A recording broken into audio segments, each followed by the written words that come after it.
Hey, good morning, everybody. It's Hammer. Today is Friday, October 24th, 2025. I, of course, am here with your Hammer Live, talking about what's going on in the mortgage world. We've got some CPI data to cover. We'll talk about next week's Fed meeting real quick, just the initial touch on it, and reiterating as we end the week that I think rates are basically capped out right now. And we would need some help from that Fed meeting next week to see that improve. So, anyway, hopefully, y'all will start hopping on. I don't see anybody on yet, but when you get here, say good morning. If you're watching on the replay, do me a favor, give me hashtag replay in the comments. Let me know that you were here. Not sure how good the quality is. The internet here is kind of spotty. I'll give you guys a quick tour as we're getting on, though. I am staying in this lovely little cabin here.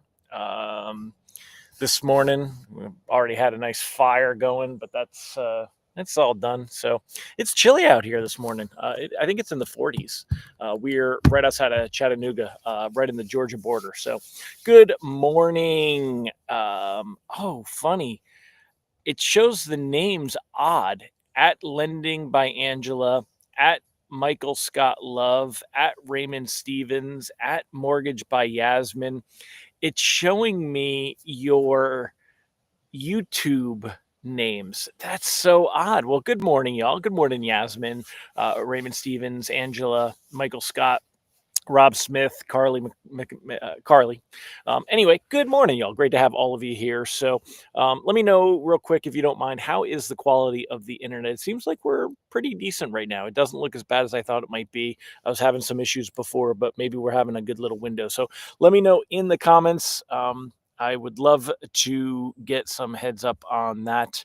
Remember that you can join me live each and every weekday morning, 9:30 a.m. Eastern Time, coming to you even as we're out camping over here in Chattanooga, Tennessee. Um, if you're here, say good morning. If you are watching on the replay, don't forget, give me hashtag replay. Thank you, Carly. Carly said it is great quality. So good. All right. Well, we can ride with that then. Don't forget to smash that like button, subscribe, text, tag an hello friend, that kind of a thing. So anyway, I'm going to go in rate sheets this morning. Basically, going to be about the same as yesterday. So let me show you the screens, and we'll get into that. So we're going to go ahead and let's get started. We'll get to the good one here. So let me share my screen. All right, and I'm going to turn this off. So taking a look here, let me refresh this, and let me pull up Presentify. There you go. Okay, so we've got Happy Presentify here. You can see mortgage bonds currently up 7 basis points on the day. What you'll notice here, 101.22. We've been testing 29, 101.29, 101.30. It doesn't matter, right? But so let's say 101.30. You'll notice today, look at this, 101.30 was the high. So you can see that I have been talking about the fact that we have a line in the sand right about 101.30 here, and we keep testing it this week over and over, failing to break above it. We do have a good sign right now. We're still starting with a 3 here, but it's barely a 3. 3.99. 3.99. So yesterday, the 10-year did actually close the day at 4.00.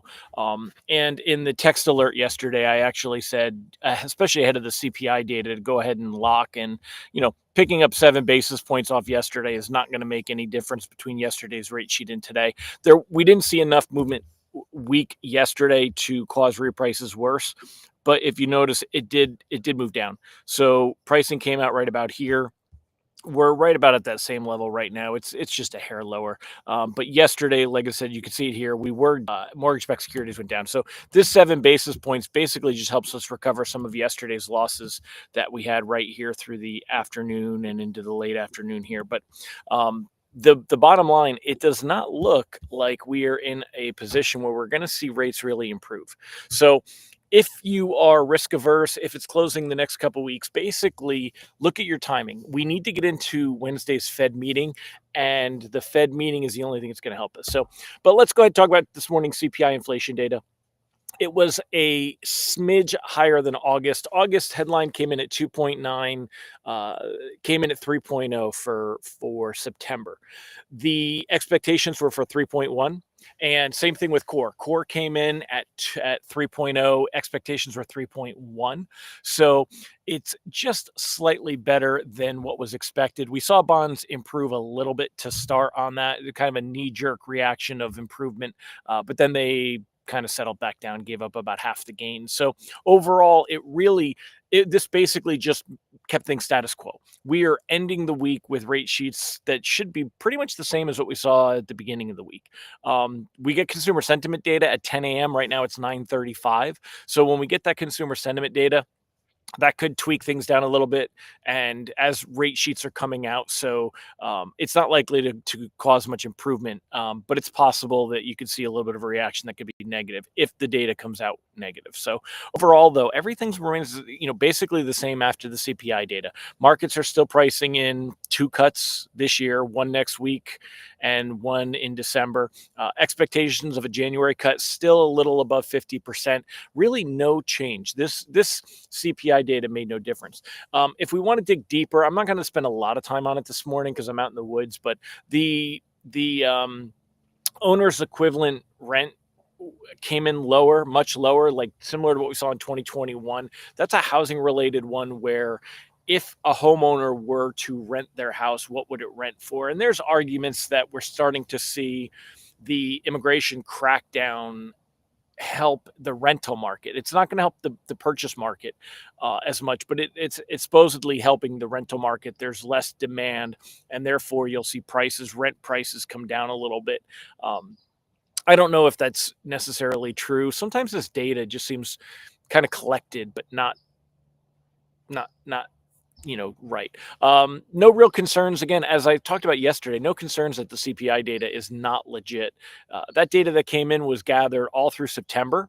So we didn't have a government shutdown. And then the people that were recalled in the Bureau of Labor Statistics basically were compiling and interpreting and all of that data. So where we're really going to see an effect will be next month because they're not collecting CPI data right now.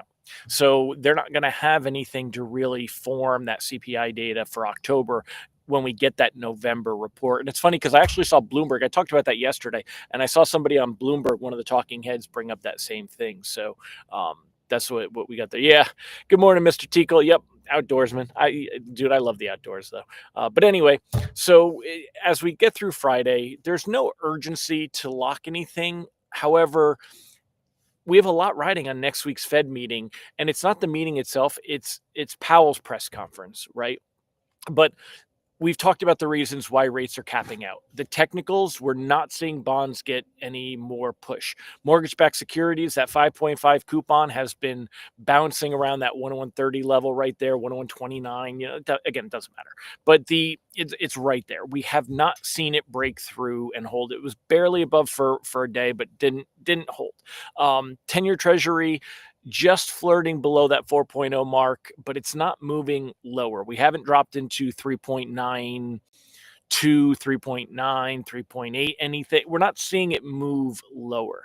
What would have to happen to get that? Well, we'd have to have some kind of data, something, and we don't have any of that. We're not getting the data. We would have to get a jobs report that showed, significant weakness, but we're not going to have, even if we get a BLS jobs report, it would be, again, data collected through the shutdown, so they're not collecting the data. So this is going to be kind of a unique one. Plus, I don't think we're going to have the government shutdown solved before that BLS report would come out in November. I don't know what the date is. I have to look. I don't have the calendar out here in the woods. So Randy said the same Powell who drenched our last rally. Yeah, and that's kind of it. Nope, not a new hat, sir. This is the same hat that I wear quite a bit. Just my nice brown wool felt hat. It even says wool felt.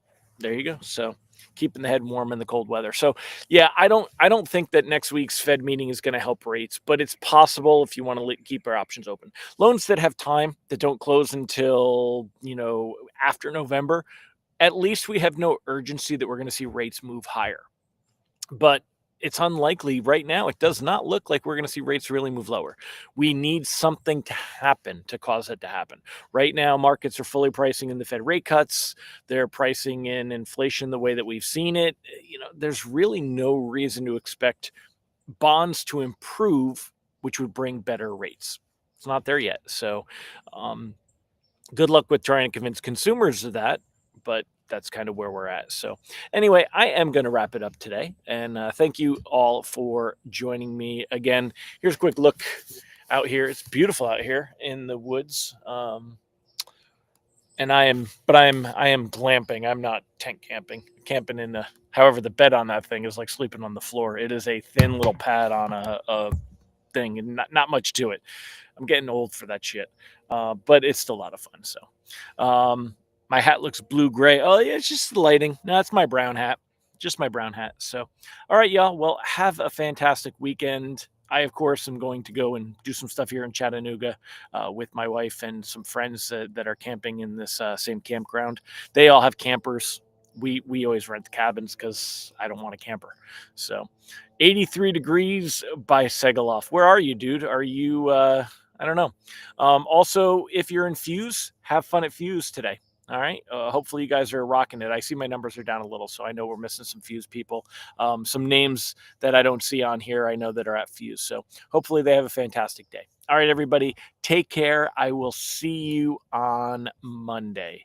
Goodbye, my friends.